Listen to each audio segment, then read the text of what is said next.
What is good, good people? You are now listening to another episode of Since We Last Spoke with Danny Foxworth. I am your humble narrator, Danny Foxworth. And on this episode, well, look, I'm approaching my mid 40s. I'm going to be 45 years old in a couple of months, June 18th to be exact. And one day I got to thinking about what life is like and the adjustments I've had to make as a man approaching my mid 40s as opposed to what life was like when I was in my early to mid 20s. So I just want to share with y'all a few things that I've had to be more diligent about, and habits that I've formed, and implementing smarter ways of going about life as I approach my mid 40s. So, first and foremost, I want to talk about physical adjustments that I've made as I've gotten older. I definitely am a staunch supporter of stretching daily. For me, I stretch every morning when I get out of bed, and I stretch again every night before I go to bed. I stretch for about at least 25 to 30 minutes and then also incorporate the foam roller.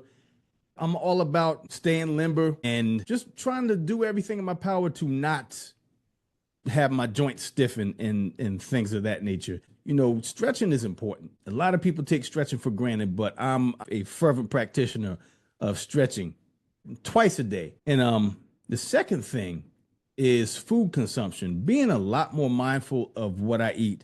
Let me tell you something. I don't know how I survived my early 20s, my college years. I tell you what, man. I'll look at a triple cheeseburger online. They'll have the caption that says smash or pass. And I'm sitting here thinking to myself, boy, if I could be 18 years old again for just like 20 minutes, I would crush that burger.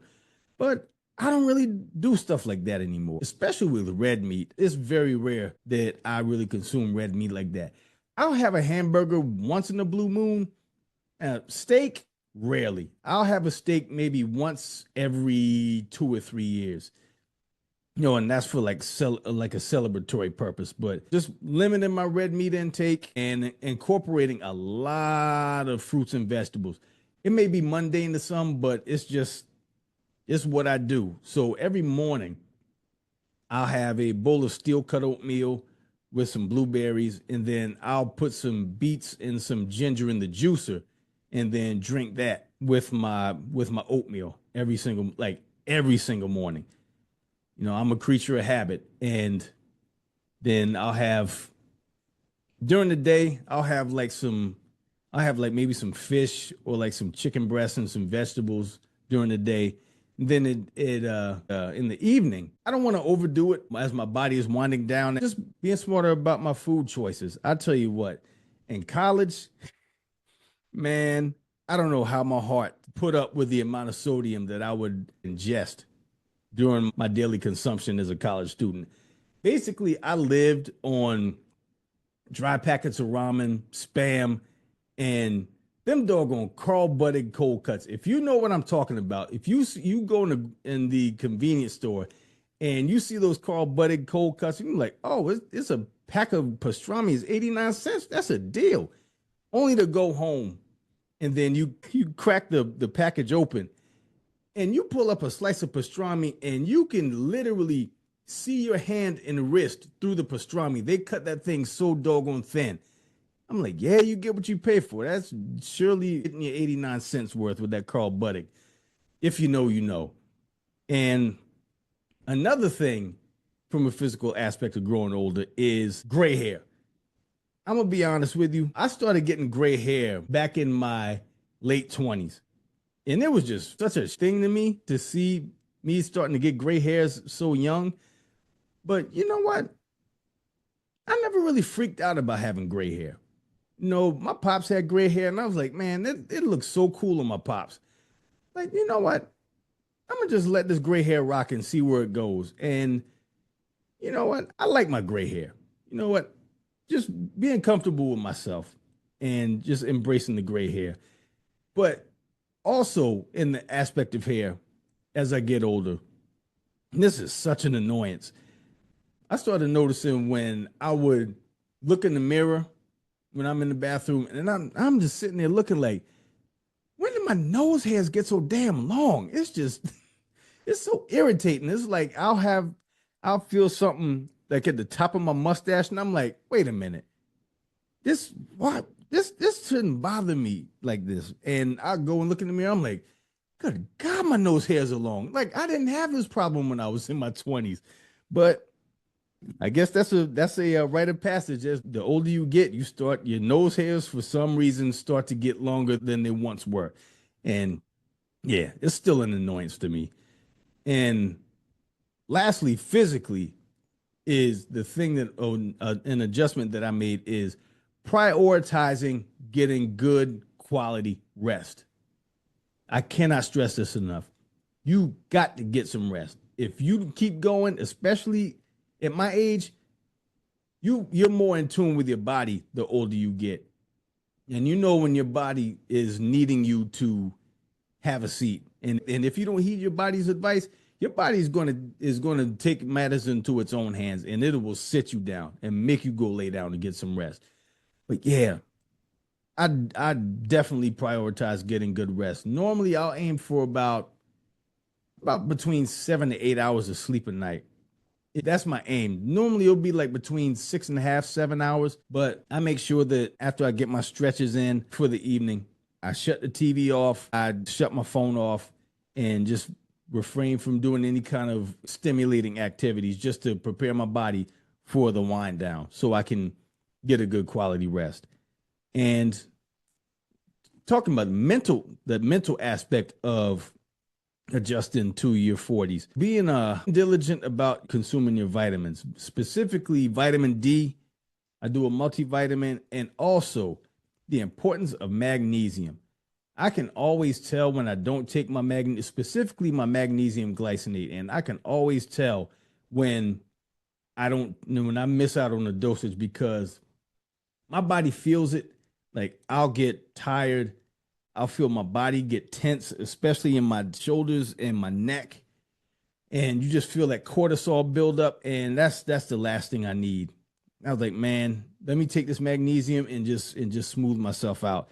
And the black seed oil. And on top of that, I started incorporating breathing exercises. That's another thing that really calms my central nervous system. I'll do breathing exercises. Sometimes when I'm on my lunch break at work, after I eat, I have an hour, I'll spend 30 minutes eating, and then I'll spend another 30 minutes doing breathing exercises. And it's really been advantageous for me. I go back to work after my lunch break, and I'm just in a very calm mood, and I'm ready to tackle the second half of the day. And another thing from a mental standpoint that I've learned to embrace as I approach my mid 40s is embracing failure. Don't be afraid to fail. It was something Michael Jordan once said. He said, I can accept failure, but I can't accept not trying. Find the fun in failure. Learn from your failures. And then once you learn from those failures, then you'll know what you need to improve on. So don't look at failure as a bad thing. Failure is good. And also, a thing that I had to make adjustments with mentally is getting rid of things that I no longer need and things that no longer serve me. In my 20s, I was just blowing my money on t-shirts and kicks. I mean, my t-shirt collection was ridiculous. It got to the point where I could go almost a year and not wear the same shirt twice. And then once I got older, I was just like, I would just take inventory of what was in my closet. And I'm like, I don't wear all of this stuff. Like, I don't need all of this stuff. No, let me get rid of some of this clutter and get rid of these shirts and get rid of some of these kicks. And once you remove that clutter, it also allows you to make room for new and improved things. And it also made me switch up my spending habits. So once I got tired of buying kicks and t-shirts, I started putting that money towards artwork and plants. I got a real bad plant problem. I swear, every Saturday, I'm at the clearance section in Lowe's seeing what I can pull. And I'm in the clearance section of Walmart in the outside plant section. Like, all right, do you really need more ferns? I don't need any more ferns, but these ferns are only $7. Get two. Knock yourself out. Live a little. And those are things that are really have helped me improve life in my 40s, those series of things. And then talking about activities that I do now as I get older, going to parks. I never really thought about the importance of being outside, being one with the elements, absorbing that vitamin D from the sun. You got to be outside. We're not meant to be behind computers all day long. Got to go outside and get you some fresh air, get you some sun. It's beneficial to your well-being. And another thing that I noticed as far as activities that I don't do any longer is something that I was a big fan of doing as a person in my 20s is going to the movies. When I was in my 20s, every weekend I would go to at least 2 or 3 different movies in a weekend. Now, I couldn't tell you the last time I went to the movie. I think the last time I might have went to the movies was for Anchorman 2. It's been that long. I don't know what got into me. I don't get hyped about going to the movies anymore. I think the reason why that is because no matter how good the movie is, listen, I'm a man of a certain age. I'm going to fall asleep. That's just what it is. I'm going to fall asleep in the movie theater. And I can stay home and save my money and go to sleep. Another activity that I enjoy in my 40s, sitting on the front porch. I never understood why my grandparents enjoyed it so much. I would always be outside playing with my friends and stuff, and they would just sit on the front porch. Or if my favorite TV show was on, I'd be in front of the TV, and they would be out on the porch. And the older I get, the more I understand. Again, being outside, number one, but number two, just being still. No, everybody is just go, go, go, go, go, go. Sometimes you just got to put the car in park and just be still and just be in the moment. And that's what sitting on the front porch provides for me. And I never knew how much I needed that until I started doing it. And it was right around COVID when I started doing that. And then just, it's a beautiful thing. Sitting on the front porch, hearing the birds chirping, watching the hummingbirds flock to the feeder, hearing the cars go by, man, it's just a cornucopia of elements that just really put you in the right mood. And I'll tell you another thing that I never thought that I would be invested in. Well, I mean, they didn't really have this back when I was in my 20s, but podcasting. I'll be flat out honest with you. I'm not a very talkative person. I'm a natural introvert. If I don't have to talk, I'm not going to, but podcasting is kind of a way for me to break out of my shell, so to speak. It's kind of like a social exercise when I have guests on, and it forces me to engage in conversation with the guest. But although I don't like to talk, I'm still a naturally inquisitive person. So it's good to get to know people and to get my chops up as far as talking to people. And this podcast has really been advantageous in that regard. And just looking forward to sitting in this here spaceship every week and just being able to chop it up with y'all. It's so cool that people out there, out of all the things in the world that they could be listening to, and they're locked in and tuned into your podcast.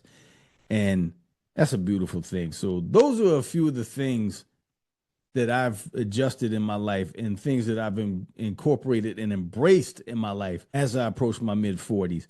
And just giving you a little slice of what's going on in the world of Danny Foxworth. And I think that's a good time to end this episode. So thank y'all for listening to Since We Last Spoke with Danny Foxworth. Make sure you like, download, and subscribe to Since We Last Spoke.